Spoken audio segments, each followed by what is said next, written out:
episode is brought to you by GameFound. Create a free pledge manager for your project.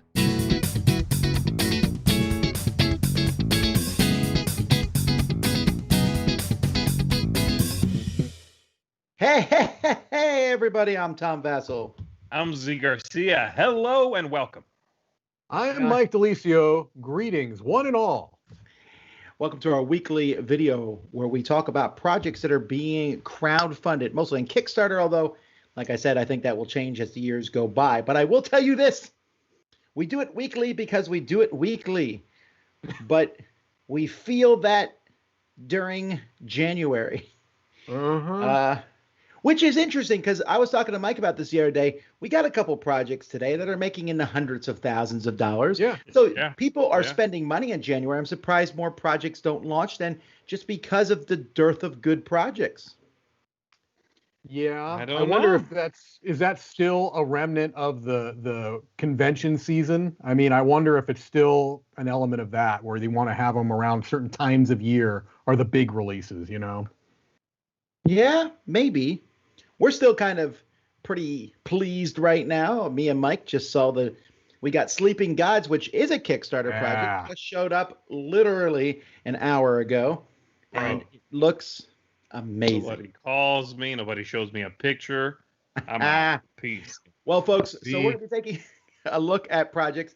They're ending in the next 8 days or so, or 9 days. We try to do a little bit of thing. If you're wondering about some big project that was just launched or something, we'll probably talk about that next time. This way we catch everything, although there is a project we're talking about today that we almost missed because the campaign was so short, and it came up in that just time frame. Okay. And we're also looking at a few other things because I needed to pad the time.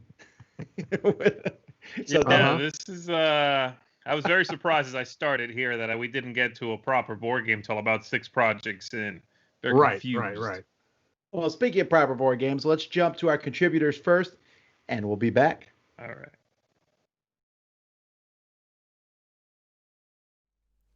Hey, board gamers, BJ from Board Game Gumbo here, back with another inside look at a Kickstarter project. This time I'm taking a look at Galactic Raptors, Kingdoms of the Deep. Let's take a look at what's inside the box. Kingdoms of the Deep is a brand new game from Galactic Raptor that's coming out on Kickstarter. It's designed by Ian Zhang and plays up to 6 players and is another one of those one-hour wonders that we like so much on the Gumbo. Maybe you've played Animal Kingdoms from designer Stephen Aramini before? If you did, you're going to recognize this beautiful artwork from Katie Grierson because the color literally pops off even with these prototype components. I was fortunate enough to play a copy from Carla Kopp and I'm impressed with the design. It kind of calls to my mind, at least in my mind, a nautical version of Broom Service in the way that players can choose whatever action they want to play from the action cards in their hand, but they will get a nice bonus if they're the only one that plays that card that round. In Kingdoms of the Deep, the underwater creatures are in turmoil.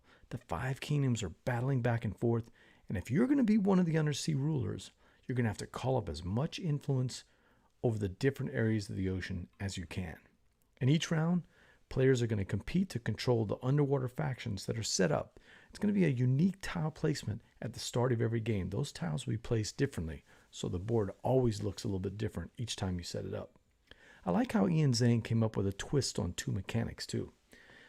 How to get players' cards back in their hands, and how to move the game toward the end quickly, but with purpose. Whenever any player plays the reset card, not only does it give you bonuses, but it also advances the tracker forward. Getting to the end of the track triggers the in-game scoring, but along the way, there are cool bonuses and scoring to be done too, keeping you involved as you go along. It's a neat way to give some agency to the players for controlling the tempo of the game, but inevitably the game is going to move on as players run out of cards. Now, note that I've played the game with prototype components. The final artwork will be revealed during the Kickstarter campaign. So that's Kingdoms of the Deep, coming out soon on Kickstarter from Galactic Raptor Games and designer Ian Zhang. Got any questions? Leave a question or comment in the comments below. And until next time, laissez les bon temps rouler.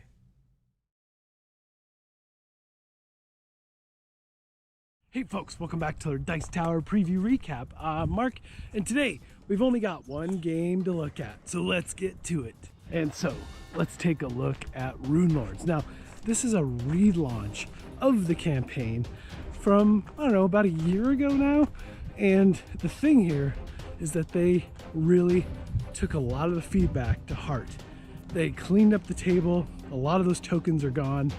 They revamped the system, but still holding on to the integrity of what the game was, but they streamlined it so well. And so this is a little bit different type of preview. We actually are highlighting the 5 big new changes, along with a little bit of an overview and a little history on the game.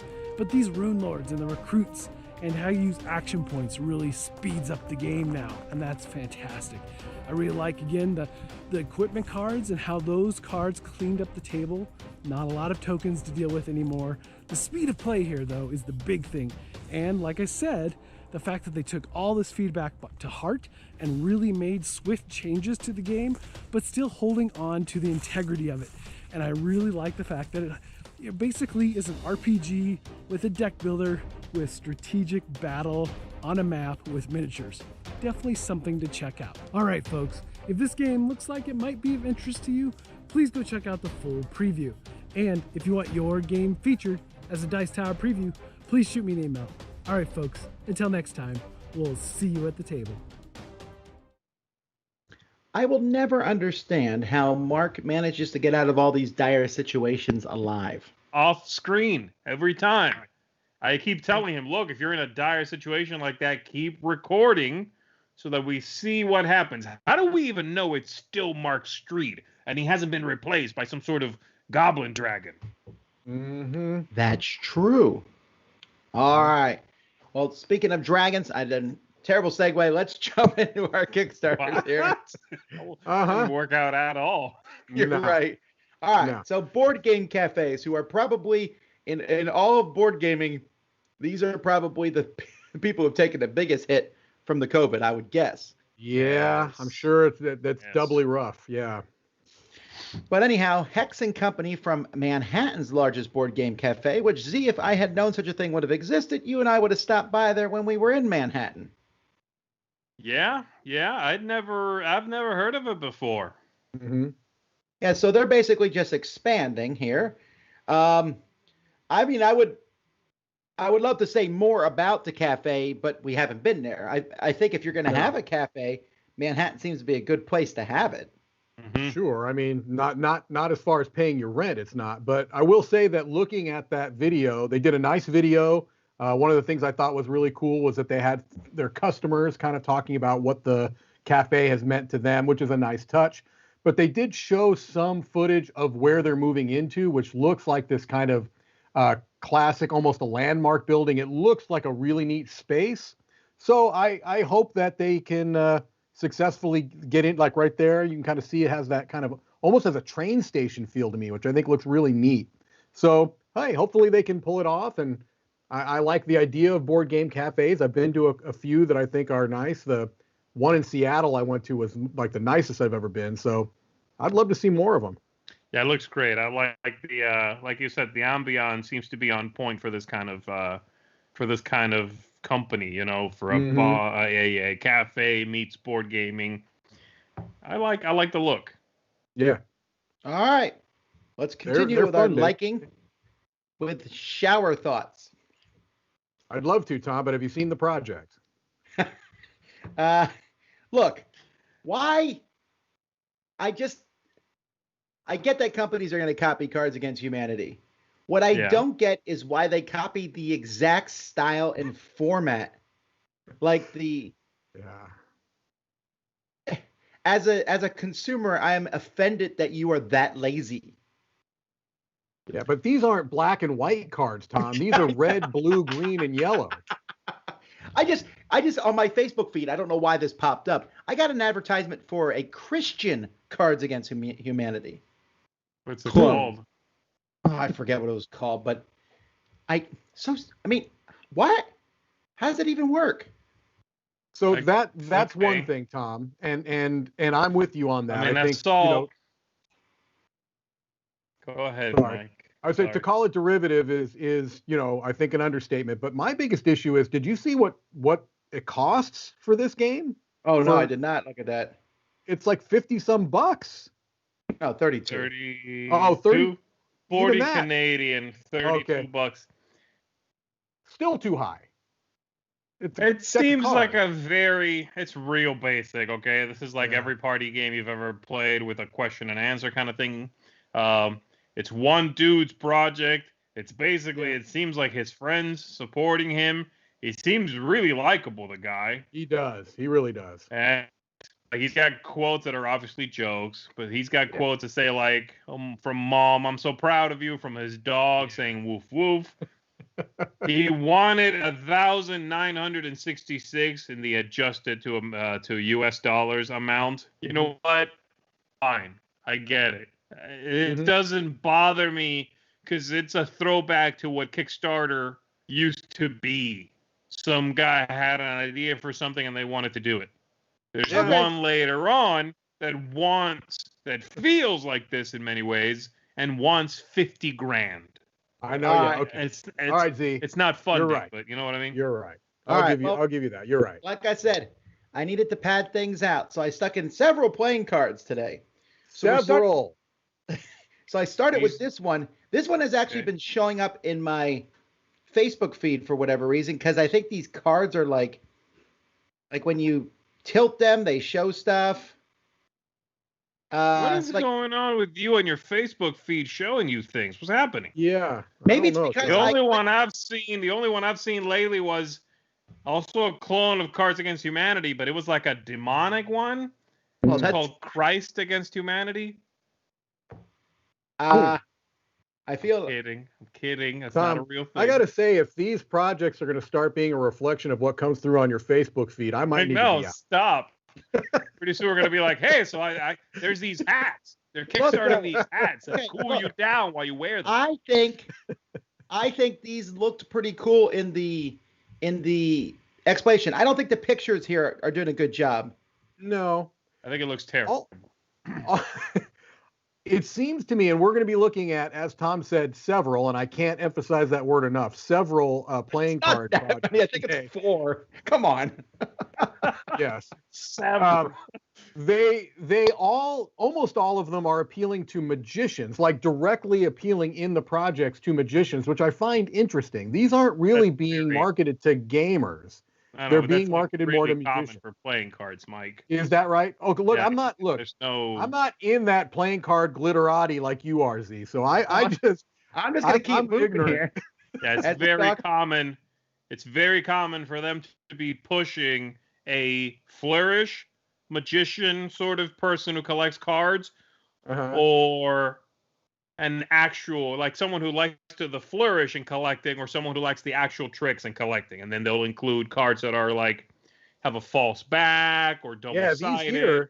These are all marked. These ketchup and mustard ones. Well, actually, I was hating this project going through it. It just looked so cheap. When I got to the face cards, I don't hate how they look. You like having Wendy as one of the queens? I do, actually. I think that's funny, and I like that the suits are yellow. I found that amusing. I mean, the rest of it, these suits are okay.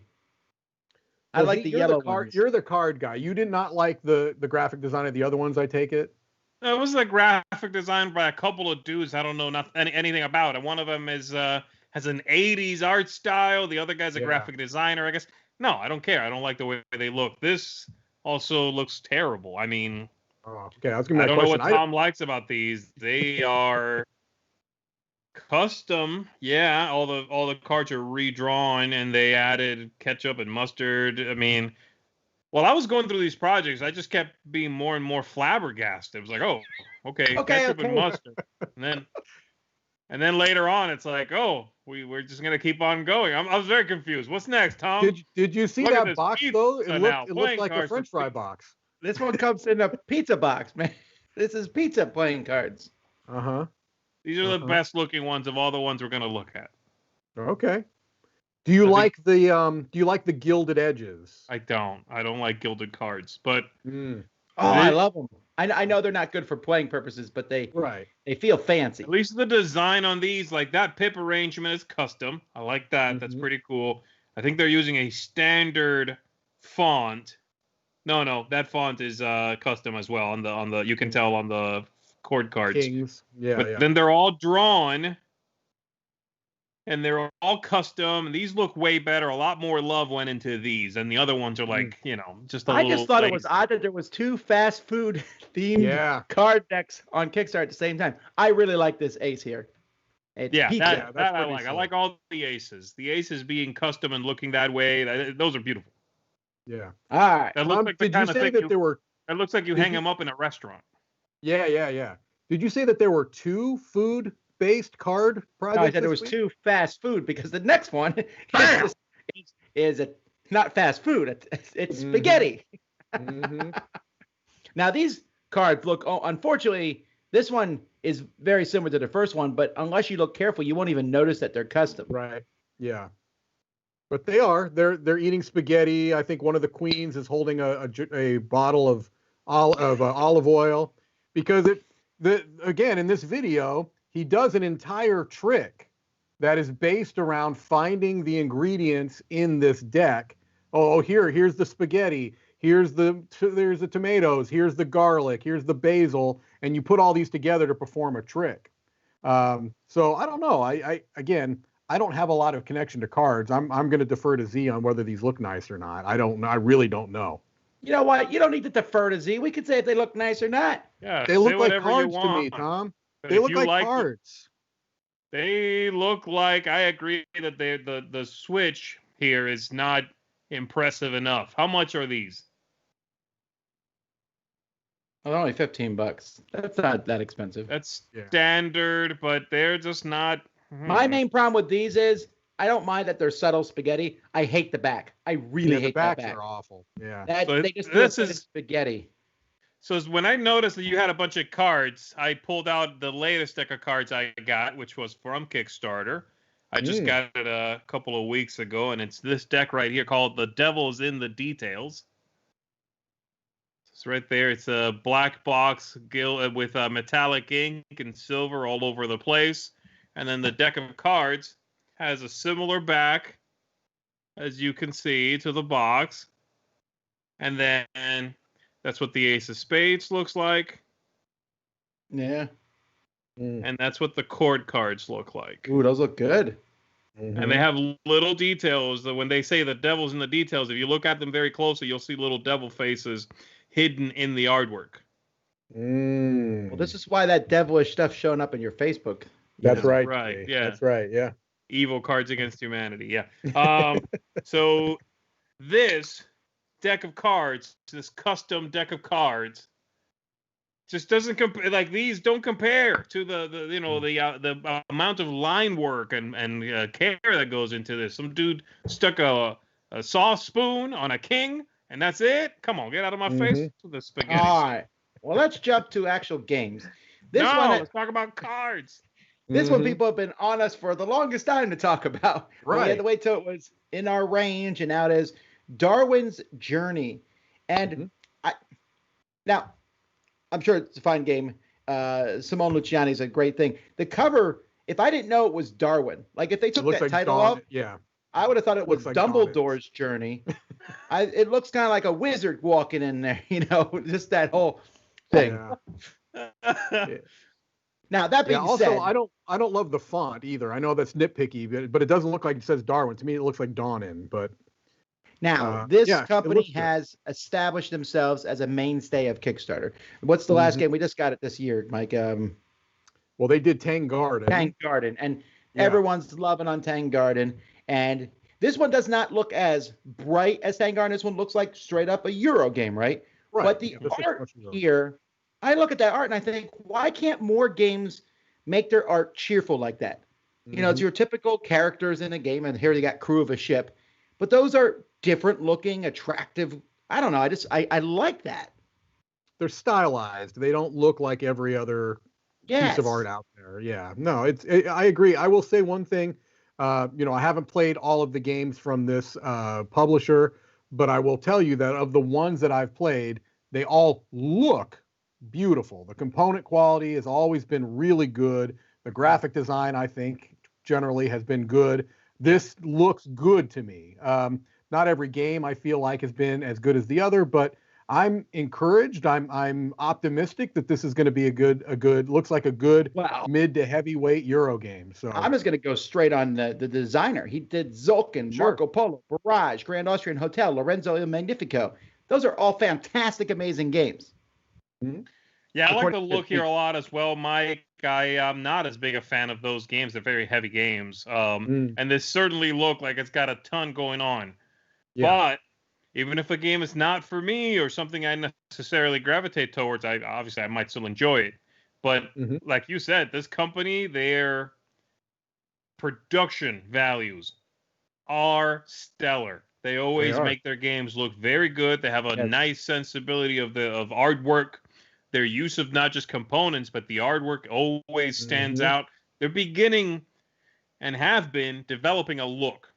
Yes. They're at that point now where when I see a game from this company, I'm like, that look, even if you don't show me the logo, I'm like, that's one of theirs. So I like that about it.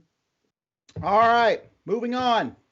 Masters of Mutanite, innovative spatial deck building game.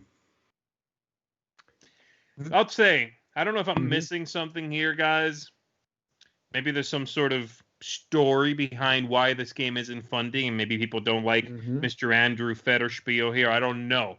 But if ever there was a case to be made for miniatures selling a Kickstarter. Yeah. Hello. Right.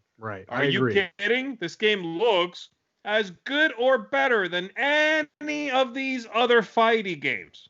But it's got standees. Right. And it's not even funding yet. No, I was really, I'm 100% Z. I was really surprised when I first looked at it. I thought, okay. I played the video. They have this awesome and ridiculous theme song, right? And the video was really well done. It made me think, oh man, there's really something going on here. And then when I started reading what they mean by this spatial deck building, it was a pretty neat idea. Are you going to play the song, Tom? Well, I can't play it through the speakers. Yeah. Okay. It was a great video. This is this is the best video of the week, man. This was for sure. I like superheroes, and I like fire.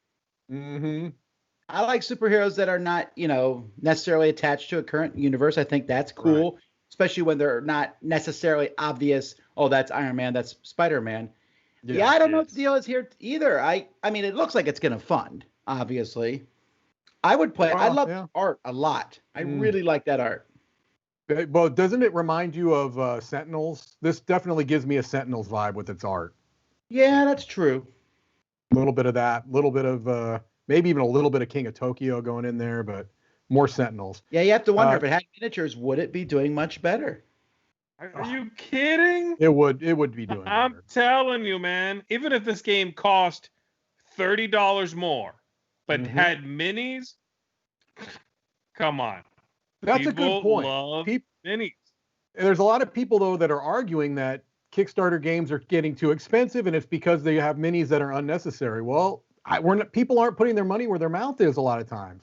Oftentimes, where you've got a campaign and it has minis and it has standees, look at which one is funding more. You can hate the fact that people will spend money on minis, but people will spend money on minis. How much is this one costing, Tom? What's the pledge on this? Well, that might have something to do with it. Let me look. 45 doesn't seem unreasonable. That's very reasonable. That's reasonable. All right. Yeah, well, you know what? We're going to get a copy of this, and we'll see if it's good or not. It sounds fun. I want to learn this song. That's all I want to do. That's right, Z. Masters of Mutanite. Alrighty. Mutanite. Now, I just want everyone to be clear. I have very definite opinions on artwork, and I just said I love the artwork. We're now going to move to artwork I hate. And I know every time I say I hate this artwork, people are like, but that's how they drew artwork back then. Well, they all sucked back then. For artists, okay? I hate this stuff. I hate it so much. And there's a reason no one draws like this today. Anyhow. I like much of Alf Siegert's stuff. I've liked his things. But this theme and this artwork makes me want to hate this game so much. I mean, it might be good, but even the Pardon Me theme, I think there's definitely some black humor in that one. Where is this? Or the Road to Canterbury. That's the one where you're basically walking around and you're trying to tempt people with the 7 deadly sins so that they eventually have to pay you to be selling pardoned for them. indulgences. Yeah. Those guys were such shysters. Yeah. Okay. Again, like I said, I like Alf's stuff. Eagle Griffin. I hope this is on their good end of their production. You know, it's really weird to me. They have these 2 production teams, it seems. A good one that does all the Lacerda games, and then they got everything else. And I'm hoping this falls in the first one. Something that I do think is interesting about this campaign, though, even if you're not interested in these games whatsoever, did you guys notice what they're doing with the stretch goals? It's not stretch goals, it's stretch credits, I think they're calling it. Huh? Yes. So basically, the idea, as I understand it, and I didn't spend a lot of time, so if I'm wrong, I apologize. But from what I understand is, for every 5,000 after or over the funding goal, $2 in stretch credits are basically put onto your account, and you can use those stretch credits to pay for add-ons, which can be other games. They can so that's I don't know exactly if this is something they're going to try to do as a company, if they're going to try to make this all across their line, like even with their big Lacerda games. I don't know. This is the first. The thing is, they can do it pretty easily on this project because it's at 17,000, right? So if they get to 20,000, they give you $2 off. But what if they put it on one of their Lacerda games? Right. And that would be interesting if you get a $20 credit. It couldn't be 5,000. Well, no, but I mean, they would obviously make a bigger number, but it would still be interesting. What would happen if that ran rampant a little bit? You know, pretty soon I'm getting $30 off. Right, or I'm getting the deluxe components just with the base pledge. I don't know. It's an interesting idea. I do like this idea. We'll see if any other company picks it up. I don't know. All right, jumping to Dragon Royale, a tabletop brawl of behemoths. This one has a 50,000 goal, so I'm assuming that this is the one Z was talking about earlier. Yeah. This also looks very haphazardly put together, I'll say. This thing cracked me up right here. Go back up, Tom. So the dragon names here, we have Sanctus and Aster. Keep going down. The other way, yeah. And so we had Dracul, Lumina, and then one of them is called Rebecca. I was like, what? You missed Brittany up there, too. Yeah, Brittany at least they spelled weird, though. They spelled Brittany weird, right? So it's like, I was like, this dragon up here, what was it? This one? They're so bored of the universe, they would destroy it if it didn't take so much effort. Okay, sure. All right, so it's about dragons. Has some 20-sided colored dice. I think this one is a game that might be interesting. I just feel like they don't know how to present it very well. Like, I mean, obviously the graphic design isn't great. I think that might be the biggest problem with this project. They need a graphic designer for both the game and the project itself. Sure. Yes. And I think probably that funding goal is too high, even if they work on some of those things. That's a lot of that's wide appeal, their target goal. I assume, if I had to guess, that this won't make it. It's also a first project from a new person who hasn't backed anything. That's a lot of money on faith. It is. I'm guessing this is going to go away, get reworked a little bit, and maybe come back with a lower funding goal. Right. Well, we'll see. I mean, I don't hate the idea of the game. I just like to see it reworked a bit. Yeah. Mm-hmm. All right, last game of the week. This is a big one. This is the one that we almost missed. It's 4 hours to go. But don't worry, if you're watching this, they always have. You can always late pledge on projects for at least a couple weeks. This one's a weird one to me, not because of what it is. So there's 2 games here, even though it shows 3 boxes. There's the Looney Tunes and Teen Titans Go, which are both the same game, just different versions of it. Mayhem. And then Scooby-Doo, the board game. Yeah, it's the same system. Yeah. Right. It's a system of basically, it's, from what I can tell, it's their answer to Funkoverse. Right. And then Scooby-Doo, the board game, completely different game. Yes. So they're mashing them all together. I guess the animation collection. It makes sense. Yeah. The miniatures are pre-painted. They look fine. I think the Teen Titan ones look the best. Mm-hmm.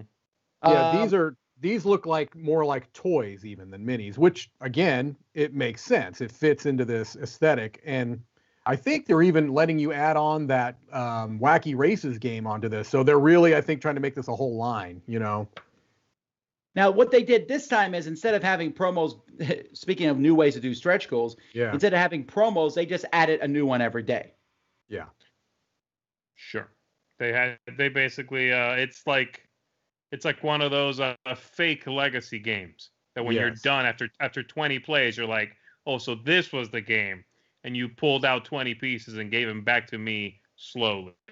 That's basically what this is. They made the whole thing, then they chopped up 20 little pieces off of it and add them back in, which is great. It's a good illusion. It seems like you're getting more and more stuff, and you technically, I guess, are.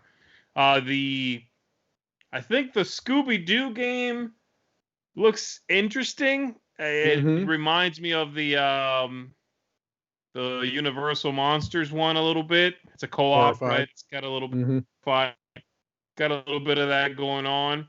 The other two, which I did not even realize were the same game, I just figured they were really similar, don't look good. They look, I mean, it's called Mayhem. It looks like absolute chaos and mayhem. I'm not interested.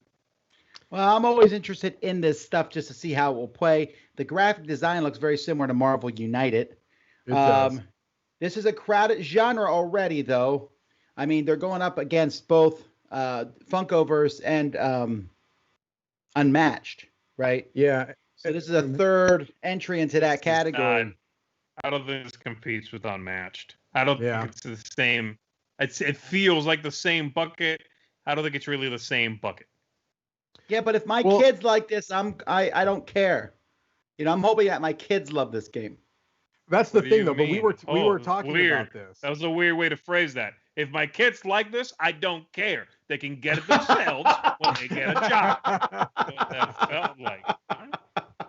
But we were talking about this. Who is this appealing more to kids, or is it appealing more to parents that think that their kids will like it? Because this holds a lot of nostalgia for me, right?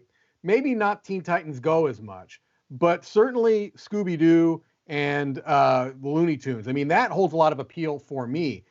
Are kids today still really into those characters as much? Scooby-Doo is a pretty strong franchise. Scooby-Doo probably, they've kept going. Looney Tunes was just re-released by HBO Max, but I don't know how many kids got into that.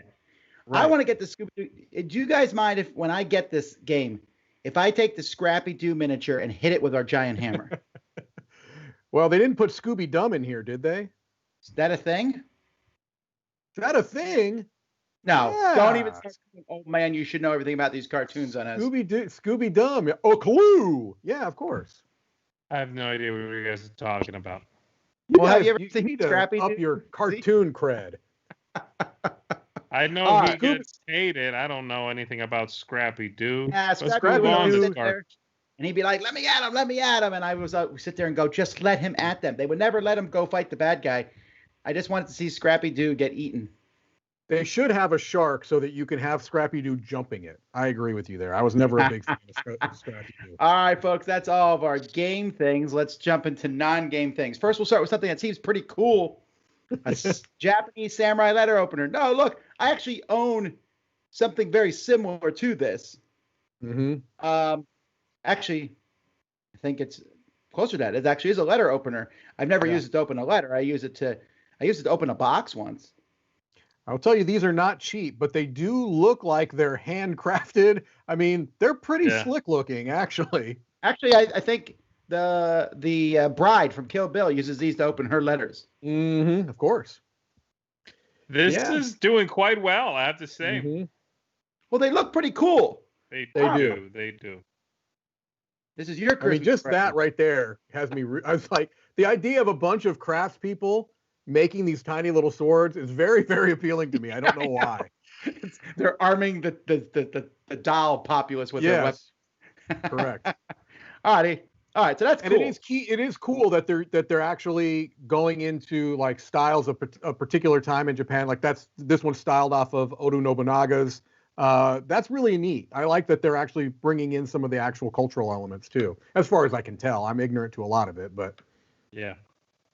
Yes, all right, so that's the cool one. Now we got two odd ones. All right, first, the spray care band wristband bracelet disinfect your touch. Now this Wait, makes does that spray virus? It looks like it's spraying virus.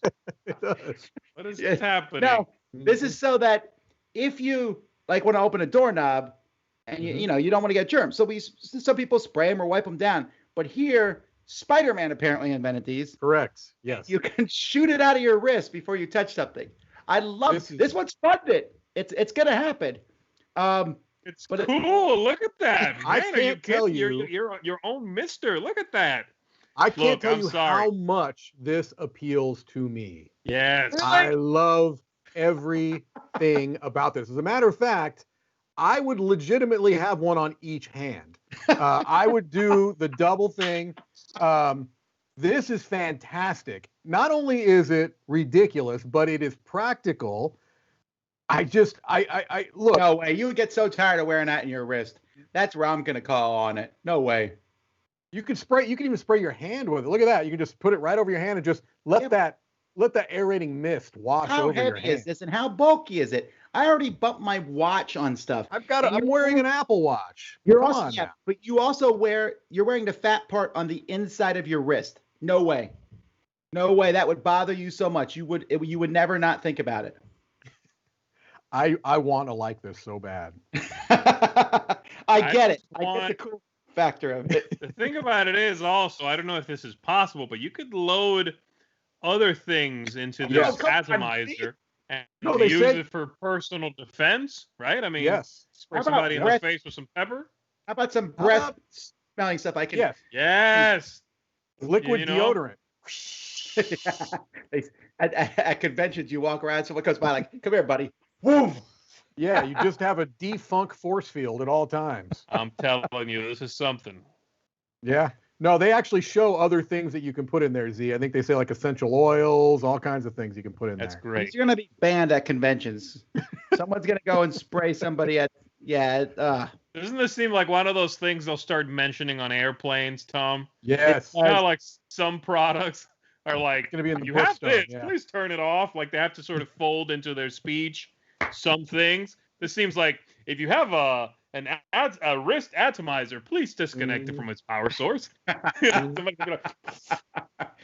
Alrighty, this next one's for Mike. Oh man, this seems really messed up. Cold, man. That is cold.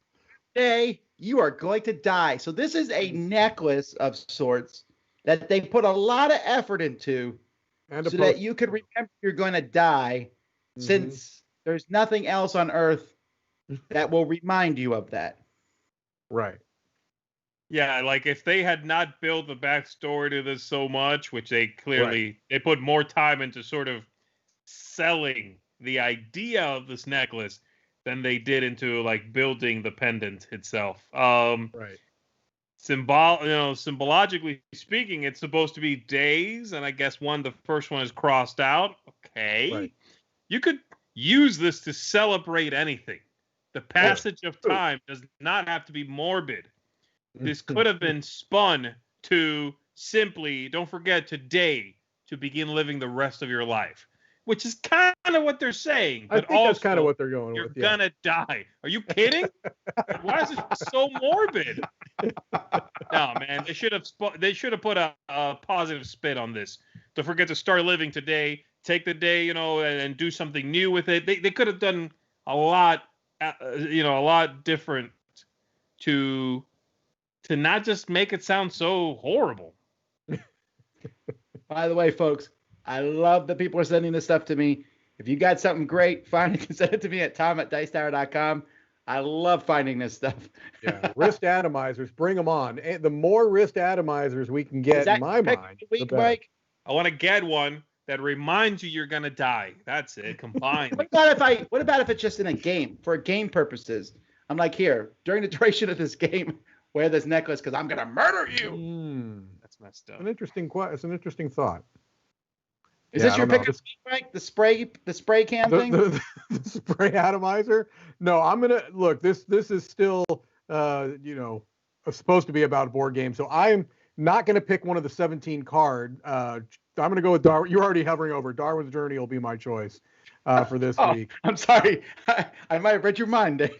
You may have, yes. It was tough between this and one of the many card choices, but I'll go with this. All right. Z, do you have one? Yeah, I do. I'm going to go with that Masters of Mutanite. Yeah, Ooh, good call. give it to The me. innovative spatial deck building Masters of Mutanite. Do yourself a favor and listen to that song. You really, I'm Check it not out. kidding. It's actually really, really catchy. It's straight up out of like an 80s action movie. Like they It absolutely nailed is. the feeling, man.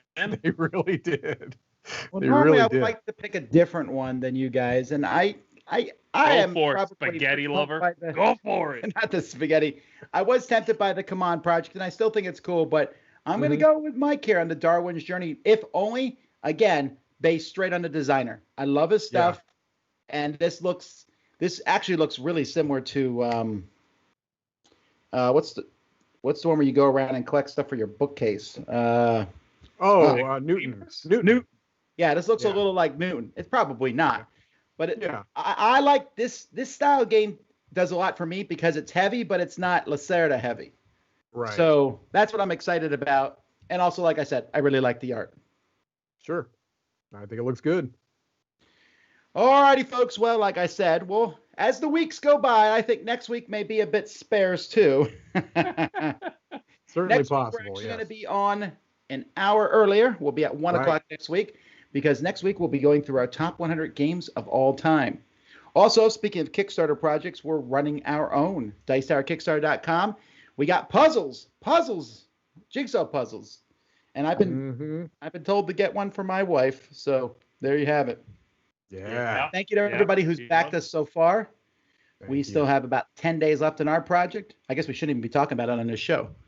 That's right. It's too early. We're supposed to wait till the next Wednesday. Anyway, thank you, everybody. We got more videos and reviews and stuff going up today. We'll see you tomorrow for Board Game Breakfast at 10 a.m. Eastern Standard Time. Until then, I'm Tom Vassell. I'm Z Garcia. And I'm Mike DeLisio. Have fun shooting stuff at people.